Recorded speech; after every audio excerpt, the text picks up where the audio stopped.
MySpace junkies, Facebook haters, Twitter crackheads, I'ma have to call you later. I do the local Nerdcore night here in San Diego.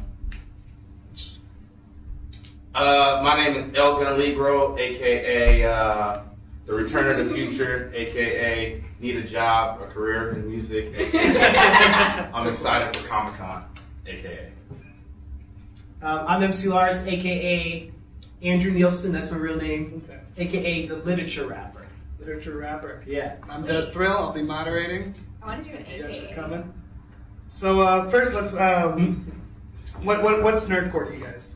Explain it if you can. Well, I would say Nerdcore is independent hip-hop music that's intelligent and created by people who aren't trying to emulate the mainstream. So you could look at like Deltron 3030 or De La Soul or some of KRS-One's records, and you could consider that Nerdcore. And it's a term that's kind of changed over the past few years. And I feel like in 2012, it's a really broad genre. And it really applies more to hip-hop, but other artists could be considered Nerdcore too. Okay. Yeah. Now, Deltron, he worked with Dan the Automator on that. He was a pretty big time guy. Now, do you guys do more DIY stuff, or what? What's your recording process? I'm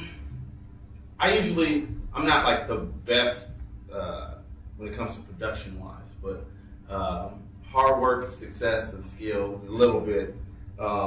Whatever I can do, I send it off to a person who actually knows how to do it, so that they have a general idea of what I'm trying to get off. So if I'm like, at a drum machine, like, doo, doo, doo, doo, doo, it will expand in somebody else's realm when they're more knowledgeable on that. Yeah. So, cool thing about it is because technology is so accessible nowadays, I can afford a drum machine. I can buy some sounds. I can go pirate them. I don't really want to say it, but it's possible. What about you? What's your recording process, Lars?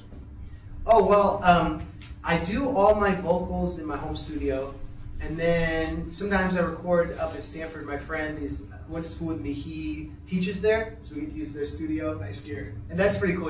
It's like, I try to be inexpensive with it, so we track it there on the nice gear. And then my friend Jason, who does a lot of Bay Area hip-hop stuff, like he did Mac Dre, Keep the Sneak, a lot of that like Zionite, the Indian, and then like hyphy Bay Area stuff. He mixes my records, and then I have a guy who masters it. I try to be there for mastering most of the time, and then I'm there for doing the beat, building the beats, doing the vocals. But like you said, like I try to do as much as I can, but I think if you bring other people in, it really just helps to be collaborative. And I think that's indicative of the genre. There's so much collaboration, and like with like promoters, local promoters, and other artists, we all work together. Absolutely, it's a team effort. And Aubrey, Nerdcore just had its 1 year anniversary. Yes. Tell me about that. What's that mean? What's that mean for Nerdcore? A lot of venues, they try it in different cities, then it lasts a few months, and it stops. It's lasted 1 year here, so. It's really worked out mostly, I think, because I really started with just the intention of helping, DIY hip hop artists who are typically of the nerdcore genre just have like a place to go while they're on tour. And this is also the hometown of Zealous One and Dr. Awkward. And I really wanted to make it easier for them to be able to play a show and not have to go all the way to like Kansas or Minneapolis or Orlando for Nerdpalooza or something like that.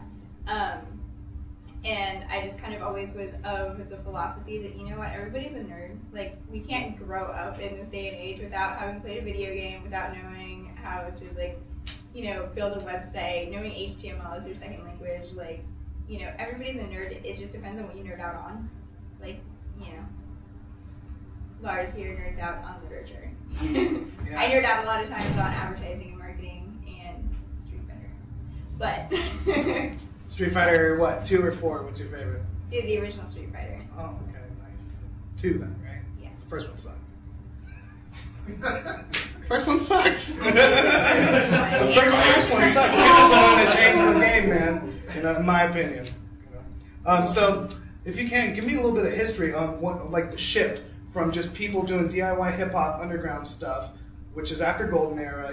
Back when hip hop was becoming pop. When the shift from DIY to when somebody titled it Nerdcore. Do you know anything about that history? Wow. Yeah. No, I think DIY has always been a big element of hip hop, because hip hop's about creating something from nothing. Right. and like breakdancing on the cardboard in the streets in the Bronx, or making music, playing music in the park from 2 turntables, tapping into the streetlights. I think the DIY element really, New York kind of was on the forefront of that, and then if you look at like the late 90s, groups like Atmosphere and Rhymesayers in the Midwest, kind of doing things without the funding of a major label. And groups like Nonfiction, Ill Bill, and those guys. And then the anti-con people on the West Coast doing like that kind of the backpacker, really like quirky indie stuff. So I think it really goes back to the home recording revolution, which I guess really made it possible in the mid-90s. Okay. That's what I think. What do you guys think? Well, it's interesting to me because I didn't even know about Nerdcore until Aubrey, kind of put me up on game. It was like, you're a nerd, come perform with us. And I was like, I am? Nerd. And then being, the 1-year anniversary kind of that show. And it's interesting because I never knew that genre of music. So, I had to research and seeing like a Nerdcore rising, it was interesting to know that it's fairly new. For me, it's fairly new, and for most people, it's fairly new. But it really, the New York East Coast, back in the 80s, like let's be technical, like Wu-Tang, KRS-One, like you said, like they're talking about Avengers, X-Men, like underlying words. So I was already aware of it. I just didn't. It wasn't mainstream yet, and so going back to the DIY industry, it's now kind of branching out, and I'm more comfortable now to say that I am a part of it. So everything has an evolution to it, and it's now getting to that point where it's actually being noticed. Yeah, it's its own genre. It's its own genre. Yeah. And where do you guys think it's going? Is it going to keep going? Is it going to stay as it is right now, tied in with video games, or you think more computer developers are going to do like HTML raps and talk about like, oh, how I programmed this site? I mean, I don't know. It's just kind of an offshoot. But where do you guys think it's going? I mean, honestly, where's it going for you? I think, I was going to say, I think the mainstream rappers are kind of co-opting the style. Like you see Lil Wayne rocking the black frames and like Drake rapping in front of like Pac-Man imagery, or the new video with Busta Rhymes, Look at Me Now, like there's a Nintendo controller. I think that the mainstream will always inform Nerdcore and vice versa. I think Childish Gambino, kind of someone who came out of the scene, he took it to Coachella and the charts, and I think that's cool. So I think hip-hop will always have the desire to be smart, but you need people who are outside of the machine, making art they believe in independently, that is going to inform the mainstream. So we're kind of like, we're on the forefront as like the tastemakers, like the cultural mavens who aren't doing this because some suit in an office somewhere in Manhattan is telling us, oh, well, this is going to help our quarter revenue be at the rate we need it to be. We do it because it's from the heart. And I think as long as people have that passion and there's a community to support it, then it will keep existing. And that's something I've really come to terms with the past few years. Like Nerdcore as a genre, I feel like it took a little bit for it to find its legs with production and style, but now I feel like it's really strong and there's a great community. And I just hope in 10 years, this stuff is still growing and building. But that's how I see it. Yeah, sure. Well, both of you guys have albums that just came out, right? Or is yours still making Edgar Allan Poe? It just came out. It's my Edgar Allan Poe album, and it's on iTunes, and it's all raps based on his poems and stories and stuff like that.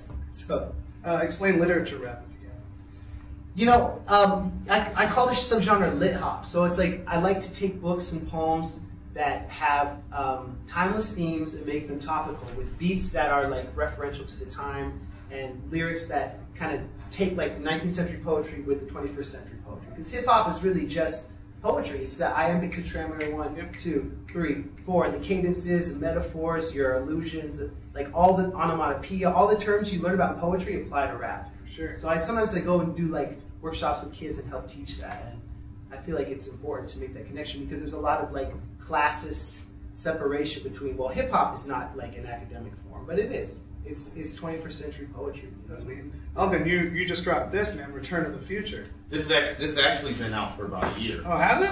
Yeah.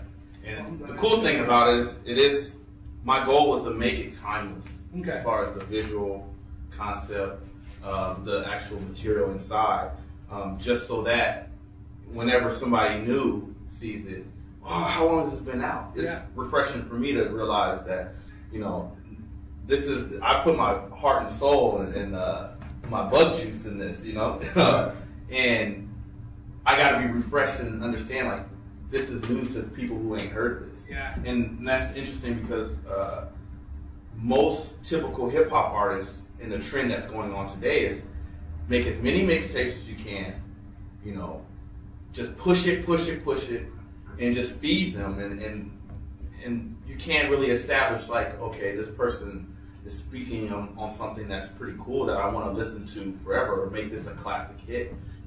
And because the internet is out and the internet's open, it sucks for those like the MC Lars. And I'm not saying it will suck, but it just makes it harder for them to show original work and show like an actual, you know, an actual story to it, or take something from history and bring it and make it new today. Be aware, you know. But then again, it's MC Lars and he's on tour and he's gonna be in Alaska. So, you know, for the artists like myself starting up, and I'm pretty sure you know, for every. I'm gonna say it actually, like with the technology advances and the internet and everything. I mean, that's like hugely empowering. So if you look at like the record industry in the 1990s, like there's no way you could be doing what you're doing right now and, you know, making records, you know, unless you go out and make your own record label or you just by chance run into an A&R. And like, you know, I think it's really empowering to be able to utilize technology to further careers and further music, and even to influence, like Lars was saying earlier, the mainstream. Yeah, absolutely. Now, this is kind of a dumb question, but I'm very curious. Where do your names come from? I have no clue. I'm curious about where you name it. My mom gave it to me. Really? Yeah, it was a birth name. That's my government name. Gun Legro. Gun Legro. Right. No. Yeah, go on. I believed it, man. It all started when three of us, and it was me, this guy named Sam, and this guy named Vic. We got an opportunity to do a music video for Chipotle for like a raffle, like a competition, and the best video through the chains, because it was a in-house competition. It's like the winner gets their video shown at the corporate conference and potentially nationwide. And so they're like, you have to be original. You know, you have to make a song. This is the first song I ever made, because I was working at a studio at the time, and I had access to the equipment. I didn't really know how to do it, but I made the best of it. And they're like, give yourself a name. And I'm like, my name is going to be El Negro, the one black guy. And that was like, I was so happy of doing that. Like, that's my name. And they came to me and they're like, yeah, you know, because we're a corporate chain and, you know, the music, you know. So I just sat there and I'm like, okay, well, and I just randomly said El Gun Legro. And she's like, no, you can't have that name. I'm like, yeah, I changed it. It's El Gun Legro. She's like, Legro? And ever since then, every time my name is said, it's that stutter, like, did he just say that? I'm like, no, but it's the catchiness. It's what gets their attention. That's always been my forte, is to get your attention. Wow, you're hooked now. Now it's time to. Oh yeah, no, I've seen you a few times before, and that's what you do. Where'd Lars come from? MC Lars. So my mom's side is Swedish, so it's a family name that like a lot of my like great uncles have had and stuff like that. I chose it for myself. I saw this movie called Heavyweights, the old Disney movie. Yeah. Do you guys know that movie? Yeah. It's really silly movie where these kids go to summer camp and all these hijinks happen. But there's a counselor named Lars, and there's a scene where they're like, he introduces himself to the kids. He's like, my name is Lars. And they start laughing. They're like, where are you from? And he's like, I'm from very far away. Because he's like German and very, really awkward. So I thought that'd be a funny rap name. So I called it, at first I was MC Lars Horus, which was like from the Egyptian god. And then that became the name of my label. So I made it simple because no one knew how to spell Horus. Yeah. No, I see. And, well, you've been in the game a little while though, right? Yeah, you know, I've been touring since 03. Okay. And I've been putting out records since like I was like 15, 16, since I could get access to a CD burner. Yeah. So it's been a while. And how about you, Elgin? I've been in this for about 2.5 years. Actually, let me take that back. 3 years. It took 2 years to make that album, and then last week was my first year that it was out for 1 whole year. Okay, gotcha. So, Cool. So why do you wear the wig now? It's interesting. At first it was like just to set apart, from it was at this Chipotle situation. I told him the evolution, the start, the origin of them. I told this guy Sam. I told these two guys, Sam and Vic, I'm going to surprise the hell out of you when you get to Chipotle. Just be there, have the cameras rolling. It's going to be great. I ended up walking in with a Speedo and an afro, and that was it. Like, let's ready to go. And everybody in there was just like, people were eating and like, what the hell is going on? So it's just kind of just started off with the random stuff that I had, the attention getter. Are we going to see the Speedo and the afro on Yeah, we might. It's been 1 year, man. We might. 3 years, 1 year anniversary of the album. I think it's time. I changed the afro into this situation, and it's represent. There's a real meaning behind it. My mom, before she got sick, she had like long hair, and she would tell herself, I love myself, so in order for me to love everybody else, I gotta love myself. And being so different, and being on stage and automatically feeling like people aren't gonna like me. Like, this is like, well, I like myself. It was that same saying. Barrier. Exactly. It was exactly. I get it. And so that's why I wear it. I wear it for her. Yeah, so it's beautiful, man. Now, common question: what are your biggest influences? For me, I would say KRS-One for his flow and his intelligence, and Weird Al Yankovic for his genre flexibility and his technical mastery of the parody element. So those two are my two favorite artists. Weird Al was my third album I ever bought myself as a kid. Yeah. Which one? Bad Hair Day. Classic. What about you? For me, and it goes with the two albums that I actually purchased by myself when I was younger, believe it or not, was Q-Tip, Vibrant Thing, and Will Smith, Millennium. It was interesting why I wanted those two albums, but I really liked the versatile idea of Will Smith. He's an actor, he's a musician, he's a motivating speaker, he doesn't cuss, and no matter what this guy does, everybody seems to love him. And I'm not necessarily saying that I take his experience or anything that he has and manifest it into myself as a musician, but I start there. And freaking Vibrant Thing, Q-Tip was one of the coolest albums, like, I thought, for me, being so young and understanding, or not understanding, but listening to it, the beats that hit and that East Coast sound, and it really got to me. Poet-wise, actually Tupac is one of my favorite poets for a musician. And so those are my influences.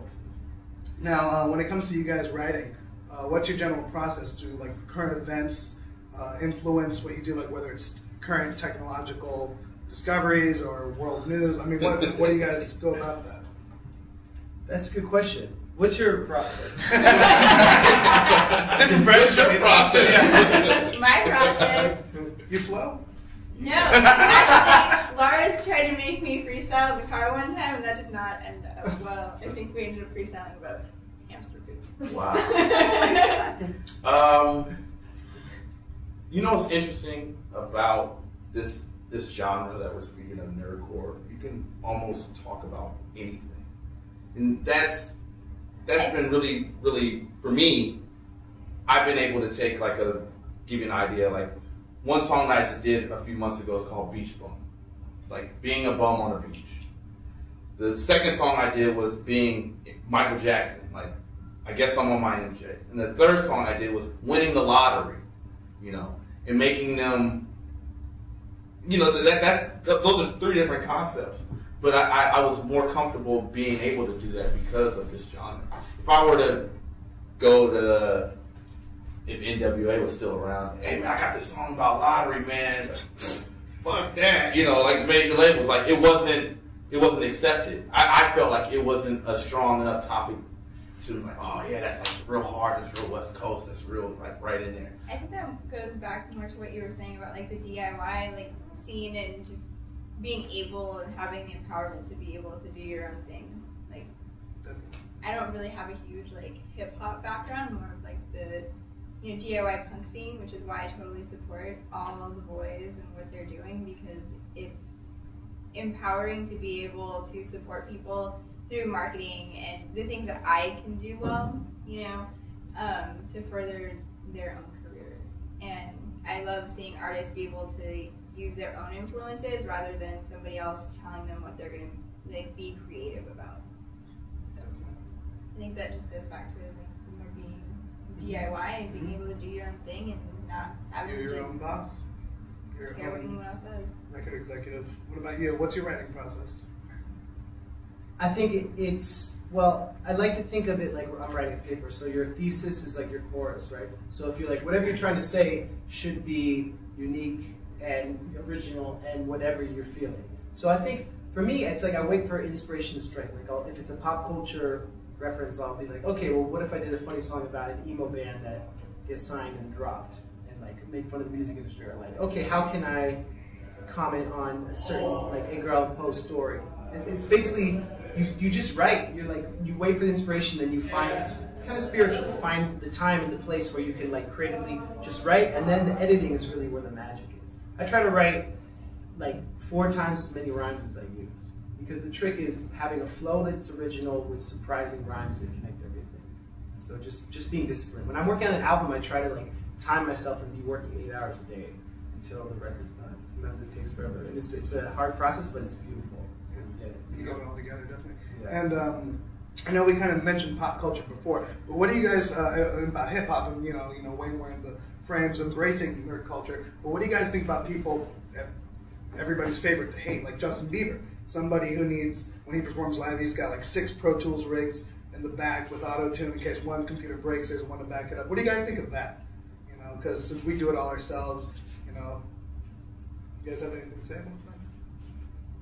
I mean, his story's. I don't want to interrupt, but his story's interesting because he started out on YouTube. Yeah. So he kind of came up the same way all the nerdcore rappers did. He's just very lovable and handsome and very has good producers. And I guess Usher helped him get his start.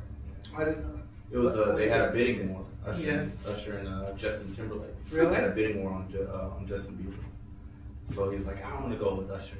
I'm not going with Usher. NSYNC style, whatever. But I don't know.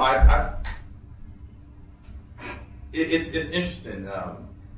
I used to, before me being a musician, I used to be like, oh no, don't like him. Yeah. Oh, I hate Jay-Z. No. Well, that's why I brought it up. Just because YouTube, he got big because of that, and just blew up to an enormous scale. But just talking about like doing it yourself, things like that. I heard on the grapevine that you're developing like an app or a game. Yeah. Could you explain that a little? Yeah, I teamed up with the USC computer science students. My friend's dad runs the gaming department. So we made this app called Flowmaster, where it's like Guitar Hero.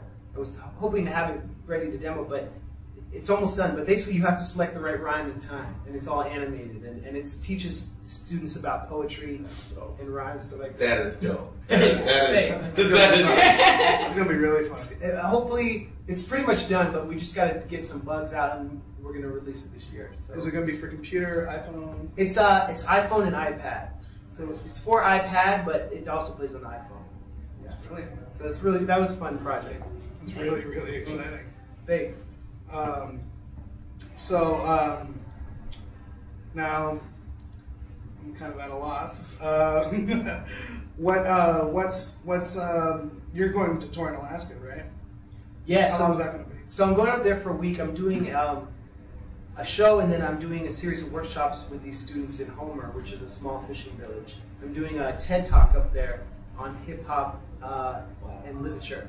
So that's gonna be cool. And then I'm doing the East Coast, like Orlando, the South, and then up to DC, Washington, Brooklyn, with this band, Matt the Band, and this guy, Adam Woroff. We're doing an East Coast tour. So I'm just out on my grind promoting my EP this summer, and then we'll see what happens.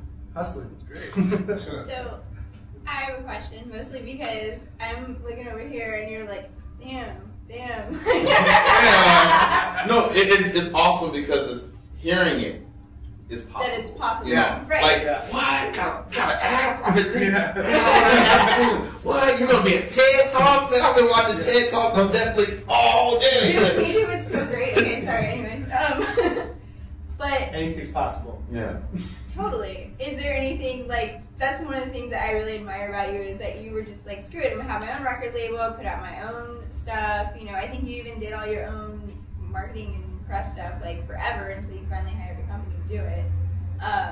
Is there any, like, advice that you would give to up-and-coming people that want to do the DIY track as opposed to being like, oh, I really hope that A&R rep finds me or something, you know? I think you just got to be patient and make sure you write as much as you can, because then when you do that, your quality of what you release is a high quality. For my first few projects, like my EP, I did like 20 songs and I picked my favorite 7, and I think that helped because it meant that the quality was high. And patient, be really patient. 10 years of touring, and now it's finally like it can be my job. It's not like a weird thing to say I'm a rapper. Is that what it says on your IRS taxes? Musician. That's Musician. right. Yeah. My friend John Fulberg, he has rapper. I was like, he's such a nerd. But no, I mean, I was talking to Eugene out of Warrock, and he was talking about how, you know, he's always, because he was a lawyer first and then became a musician. I know, you know. And he was saying how this past tour that he went on with Kirby Crackle, he was really excited because usually when he gets an idea for a song, he'll just sit down, write it, get somebody to do the beats and record it. But because he's out on tour, it's physically not possible. So he kept going over just a few in his head, and he felt like he was perfecting them while he was on the road just because he didn't actually have the physical capability to be able to record them. So as opposed to, like, you know, it's kind of the same idea but different with what you did with making a bunch of them and then choosing your favorite. Yeah. He just kind of was forced to mull them over and perfect them. That's cool. What's next for you, Elgun? Take a shower. No, so this album, like, just learning about promotions and marketing, which I'm horrible at. You know, I'm realizing like, oh, I need a page for my music on Facebook because you know everybody wants to know what you're doing. I just learned that out like maybe like 2-3 months ago. So I'm getting my business situation handled because I'm always always on the creative side when it comes to videos, music, when it comes to artwork. I can do the best I can, but like I'm always that. And then now the business aspect is calling me. So right now I've just been writing, working on like an EP with an artist that I've kind of mentored through the days. His name's Jay Light. We're working on this EP called Coming to America. And it's going to be 5 songs, but we took like 25 songs, and like the producer was like, okay, I'll pick your favorite 5. I was like, okay, oh, I got my 5, he's got his 5. He's like, all right, do that. So we picked our favorite 5, and then he physically made us argue with each other because now he's like, pick your best 5 out of these 2. So, you know, it's kind of funny how he said that, but like, it definitely brings out, you know, your best songs from your opinion, and you can only get fans to like you when you're liking your own stuff. You're really behind it. And this song's like, I could have wrote better on that one. I could do that, but the ones I put my heart out on the first time and like re-edit, and I'm like, yeah, this has to be right. You know, we're really excited about that. Trying to go on tour, I'm realizing that's a lot harder to do than reading a book on how to start your own label and go on tour. So it's awesome that I'm sitting next to a person who is, you know, now like after 10 years, like you said, like I'm finally able to call this my career. It puts in a lot of insight for me to say, okay, I don't have to be a star right now. You know, let me perfect this. And let me take the time to do it right. Because I don't want to be that person like a Waka Flocka, which in like a year and a half, I don't think he's going to be anything where he was before. Because it's just like, he looks good, okay, let's throw him on a bunch of songs, put him on a bunch of mixtapes, let's drown him out. And there's Chewbacca Flocka. Now let's put a bunch of songs behind him and let's chew him out. Chewbacca Flocka needs I want to be a timeless person. I want to be a timeless artist to where 20 years from now, your kids are saying, oh, there was this song back in the day, like this Chinese Connection song that was awesome Gun Legro guy. And I want to be that. And if it takes patience, it takes patience. Always. Now, what are your favorite video games? Says Gam3rCon, I have to ask. Ooh. Go ahead, man. I love Mario Kart. I love racing games. I like games that are like spatially involved where you kind of can get absorbed in it. Tetris. Games where you can listen to other music while you play because like it's like drawing. You know, the right side of your brain is engaged. I don't like too much text or too much narrative. That's just me. Okay, so no RPG. Yeah, I like to learn about it, but I'm not. It's nothing I haven't really played a lot. I used to do like GURPS and Dungeons and Dragons like when I was like in grade school, middle school, but racing games. Mario Kart for SNES is my favorite game ever. Interesting. I'm like the total opposite of that. I'm a huge fan of Diablo. And I was so mad that after 10 years of waiting for Diablo 3, I can only play it online. I'm like, that's how, that was my big thing. Like, you have to be online? Yeah, you can only be online to play, which is by far. I feel like traveling. Yeah. If you're online traveling, wow. if you're on the MC Lars tour, you might have online. But I gotta go to my hotel and pay $7.99 just to get on for like an hour or so. That was one of the games that really got me involved with music. With videos games overall. I had the Sega Genesis, the Sega CD adapter, the Sega Saturn, the Dreamcast. I went through all the consoles I never I had. had Ready to Rumble, Crazy Taxi, Ninja Turtles, all that. But when my friend introduced me to Diablo 1, I was just like, I was really excited because there was a black guy on Diablo 1 that was a wizard. I was like, wow, there's actually like a black guy that's actually playing. I can be a black guy, I can dominate the world, type of thing. Diablo, and then I just got sucked into that. And I was always that person who said like, oh, I don't want to play Final Fantasy 7. I'm not going to do this turn-based stuff. So like the hacking and slashing thing got me really involved with video games. And yeah, from there on out, the appreciation of video games has just been... It's grown so much. Yeah. What about you? So I have a few different ones. I mentioned Street Fighter earlier. It was the first video game I ever played when I was a kid, and it's because I have a brother who's 8 years older than me, and I got it so good that I would kick his ass at it, and then he would actually bet his friends as a joke and be like, "Oh God, you suck so bad. I'm gonna bet you $5 my 3-year-old sister can beat you." And I realized about 5 years ago that he owes me a lot of money. So there's that, and then I like games that even like super gamers would say I'm a nerd for liking. I love Civilization. My other degrees in anthropology. We're at Gamer.con, so it's like, oh my god. I'm an anthropology major, so I like watching like. It is nothing funny about Civilization. If I knew how to play, I'd play it too. Well, hey, while we're at it, I think it's about 1:45, and that's time for Q&A. Anybody? Questions asked these brilliant people up here? I got one.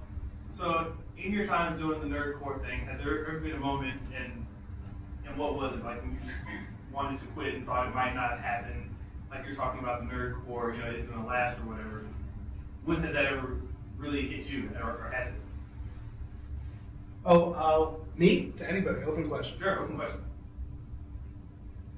Well, I'll answer. I think Comic-Con, interestingly, has always come around at a time in my life where I've always been kind of like, questioning my place in the music industry. This year is awesome, but like I remember 2008, I was trying to make a record about, trying to make my second record, and that's like, there's a lot of pressure. And I remember I came down here, I did a show with the Aquabats at the House of Blues, and I went to Comic-Con and I went to the other conventions, and I was just so excited about how the nerd culture is celebrated. And I think that being around people who are passionate about things is always really inspirational. Mm-hmm. So for me, that kind of made me realize, okay, well, if I'm ever looking for inspiration, I need to go to these events and network with cool, creative people. And that's how you keep the culture alive, through community. So yeah, just getting out of your house can be helpful, and then going home and then focusing and believing in yourself. And yeah, that's what I would say. What do you think? Don't be mad at me for what I'm about to say right now. I can never be mad at you. So she introduced me to Nerdcore, and I was just like, I had no expectations, and I was just like sitting there like, what am I going to do at a show that I don't even know, like how to promote myself to my friends who look at nerds generally like don't want to, so don't want to go. So I came to the Ruby Room, and it wasn't as big as any of the shows I've ever done before. And so initially I was just like, oh gosh, one of these shows, like six people are here, and I don't know, like I got a few friends that are here. You came to that one that, yeah, so I was just like, I don't know what to think. So I was like, you know what? I'm gonna go up on stage. I'm gonna get a little bit wasted, and I'm just gonna have fun with this.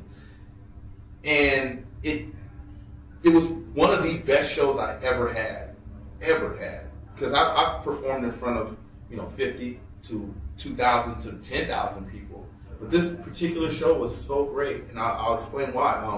One, I got paid. It was like $25. I got paid, which is awesome.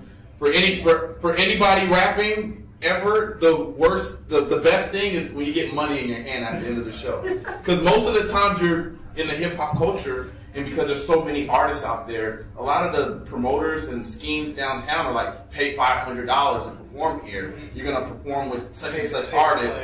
And you get there, and they're not there to see you. They're there to see the artist that's later on in the show. So you get like, we don't want to see you, you want to see this. So that was the first thing. It's like, she came up to me and was like, here's $25. I'm like, did I drop my wallet?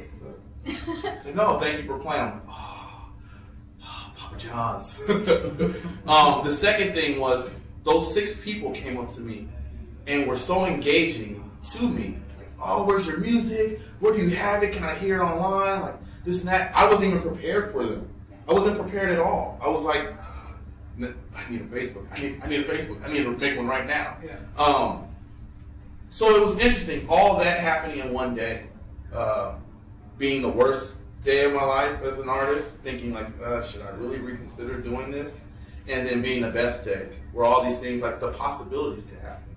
And like I said, once again, I thank you, for introducing me to that, because now it's like it's growing and I'm accepting it. My friends are accepting it. It's the best thing. New people are coming every show, whether it be 1 or 2. And as long as I'm having fun on stage and somebody's saying, thank you for having fun and with me, I'm really blessed.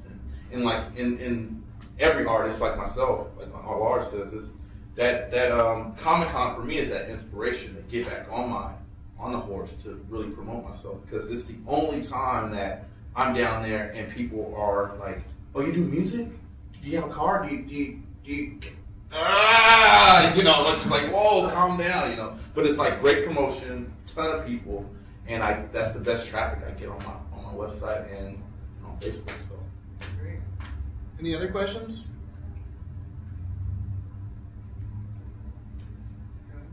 Crickets. I have a question. Perfect. Okay. So you're talking about, I listened to your album and realized it's kind of different, than what you would normally hear mostly about, and especially a lot of the local artists around, like Park and the Number Man, for example. How does it make you feel to have been nominated for those awards? It's really cool, because one, it just it's interesting, because I was in that group of people who knew everything downtown, knew the whole scene, and when I introduced this to my friends, I felt like I just got booted off the popular bus and the nerdcore scene. And so being nominated and really accepting the fact that this is, that fun nerdcore vibe to it, I'm really happy to be a representation of nerdcore and being accepted. And like you said, it's really interesting, because the first nomination I got, the guy who nominated me was just like, we nominated you because you were different. Every other artist, he basically said, you were the last person to fill in a slot, And I was kind of like, damn, like everybody had a mixtape. It wasn't technically an album, or people were throwing EPs out and cussing, and everything sounded the same, but you were the one particular one that sounded different. And after a few weeks, I had to really defend myself in the nerdcore genre. It's like, you know, it's different hip hop, yeah, but it's from my heart, and I'm not sitting here talking about anybody, you know, being negative or anything. I'm having fun with it. People are having fun. That's the reason why I'm trying to bring this music out. I'm not having fun when I go to the clubs. And having to go to individual people's houses who were saying, I don't like your music, and have to show them, look at my hard work. This is what I'm doing. I felt like a really good representation of somebody who really has something that's positive and a nerdcore influence. So I'm glad to get a second nomination. I didn't realize I got a nomination until I got an email saying the deadline to fill in your slot is yesterday. I was like, oh shit. I got nominated again? That's awesome. So really, really thankful, really blessed. Anybody going to Comic-Con? I was there yesterday. How was it? For a minute. Yeah, did you go? I just got in. I'm going to try to get my pass tonight. Okay. Yeah. Have you been? No, I haven't. I'm new to San Diego, and I cool. will go on Saturday and Sunday. Cool. I'm always, you know what, the stuff going on outside of It's Comic-Con is always better. Like, last year I was in there. Like Gam3rCon, exactly. I was in there last year, and I was just like, oh my god, you have to wait like 4 days in line to go see a panel, and like, I used my press pass to the full advantage, but, you know, I figured out you go to like the convention staff and be like, oh, I have a press pass, and don't go to the Comic-Con staff. Because, yeah, then you can get in. But it just, I don't know, it wasn't really worth it. Now, I don't know if you guys are prepared for this, but I'm wondering, any of you guys be willing to spit maybe a few bars, 16 bars of your favorite songs?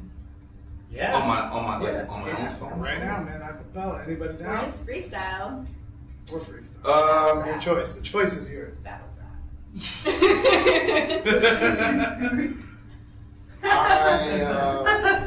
I'll do my spaceship song because it was the first song. Okay, so this guy Jax Hookmaster on here. After the Chipotle thing, and I'm giving history behind this. After the Chipotle thing, he came to me and said, "You suck as an artist." He's like, "You suck as a rapper." Victor was there. He'll tell you. He seriously sat me down in front of all the kids I like teach. He's like, "You suck as a rapper, but I'm gonna help you." And the first song he gave me was Spaceship. So it's always like my introduction to the world. So, greetings, planet Earth. This is numero uno, L Gun. I'm in my new spaceship known as the L1C. I'm coming back like a Laker repeat. And plus, I heard this game nearly needs me. These whack rappers trying to get these gracious checks, but they as low as my spaceship's basement steps. I'm on top, so get back on the shoulder. Y'all need someone like me to take over. But I'm like years away. Plus, I'm with Buzz Lightyear today. So don't cry, just wipe those tears away. Believe me when I say, have no fear, okay. The Enterprise try to hire me, but I shut them down, no side jobs, cause I'm the higher being. What you see is what you get, and you don't like it, oh, you have no choice. I'm Gun Legro. Blow. Nice. So that's my introduction to the world. Spit it, Lars. So my new song is called Flow Like Poe, and I explain how poetry works as a rapper identity I made up MC Poe, so like I can time travel. So the first verse explains the connection, so it's like, yo, it's Edgar Allan Poe with the flow so poetic, melancholy wordsmith, style so phonetic, got a raven on my shoulder, gothic thematics, demonic alcoholic, multisyllabic, it's a habit, take a look, and I'm sure you'll find that the mechanics of rap are the mechanics of rhyme, and when you analyze the rhythm of the units to the meter, long, short, long, doesn't matter, look at either, and I am is 2 syllables, stressed, unstressed, which the words insane explain and delight all express. A trochee on the other hand goes stressed, unstressed, words like copy crazy giants who prepare to be impressed, but Poe, what's an anapest? Words like tambourine, Cavalier and Marianne, and by that I mean 2 unstressed stressed syllables in succession. That's the first lesson. Okay, any questions? Flow like Poe, I'm going hard on that tetrameter. I'm going hard on that tetrameter. Flow like Poe, I'm going hard on that tetrameter. This is Lit Hop 101 with MC Edgar Allan Poe. Flow like Poe, I'm going hard on that tetrameter. I'm going hard on that tetrameter. Flow like Poe, I'm going hard on that tetrameter. If you don't know, now you know. What? On that note, Edgar Allan Poe on iTunes. And then Return to the Future. And thanks, Gam3rCon. It's a wrap.